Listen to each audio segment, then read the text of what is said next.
Magandang araw Pilipinas, narito po ang latest Weather Today forecast.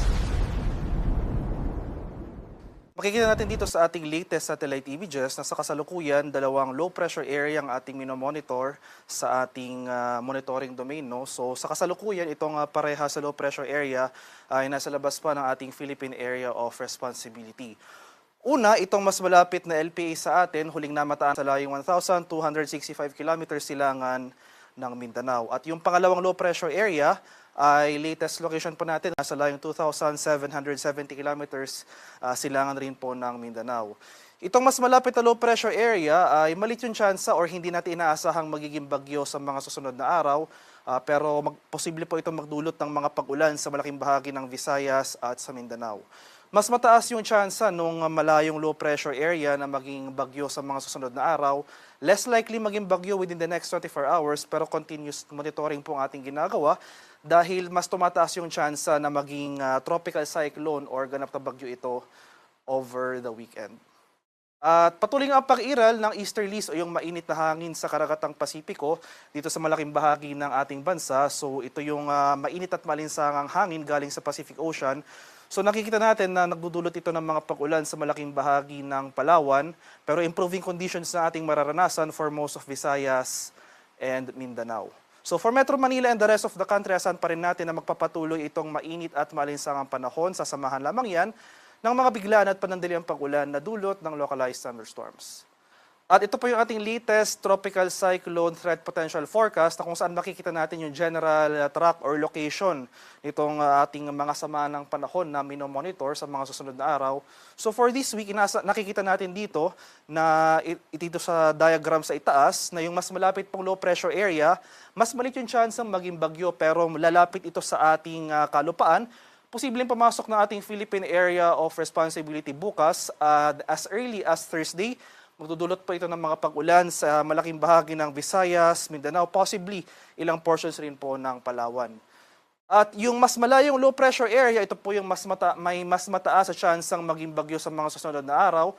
Possible entry ng PAR ay towards the end of the week. So by Saturday or Sunday, posible itong pumasok ng ating area of responsibility. Generally, northwestward yung kanyang paggalaw, pero hindi naman natin ito nakikitaan ng senyales sa ngayon nalalapit sa ating kalupaan. So generally, recurving track yung ating nakikitaan dito sa pangalawang low pressure area na mas malayo sa ating bansa. So patuloy po yung ating pag-monitor sa mga sama ng panahon na ito.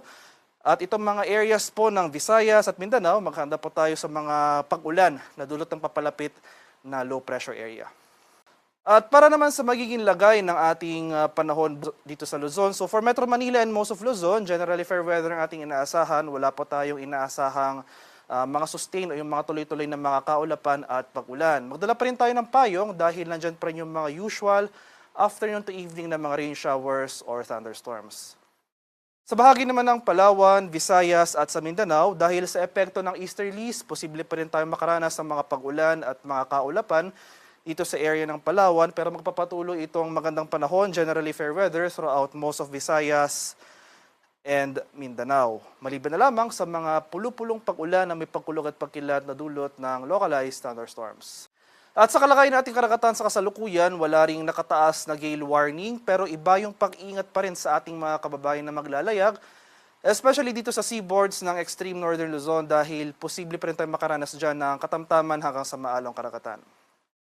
At para naman sa ating extended weather outlook sa mga piling syudad ng ating bansa. So for Luzon, particular na sa mga areas ng Metro Manila, Baguio at Legazpi, so sa araw ng Miyerkules hanggang sa Biyernes, wala pa tayo inaasahang direktang epekto ng papalapit na low pressure area. So for most of Luzon, generally fair weather, magpapatuloy itong mainit at malinsangang panahon.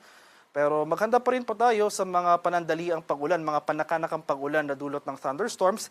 Kadalasan nangyayari yung mga thunderstorms na ito sa bandang hapon hanggang sa gabi.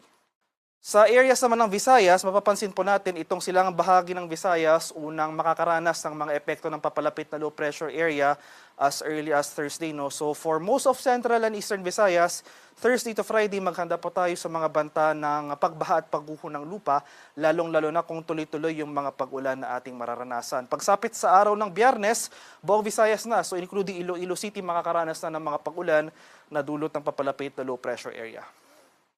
Sa bahagi naman ng Mindanao, particular na sa mga syudad ng Metro Davao, Cagayan de Oro at Zamboanga, so same as Visayas, itong silang bahagi ng Mindanao muna yung mga makakaranas ng mga pag-ulan na dulot ng papalapit na LPA. So as early as Thursday, asahan pa rin po natin yung maulap na kalangitan na may mga kalat-kalat na pag-ulan, na may pagkulog at pagkilat. So in the coming days, patuloy po tayong mag-monitor sa mga susunod na weather updates sa ini-issue ng Pag-asa. Yung mga localized advisories tulad ng mga rainfall advisories or heavy rainfall warnings ay i-monitor rin po natin para maging handa po tayo sa mga papalapit na weather systems na ito.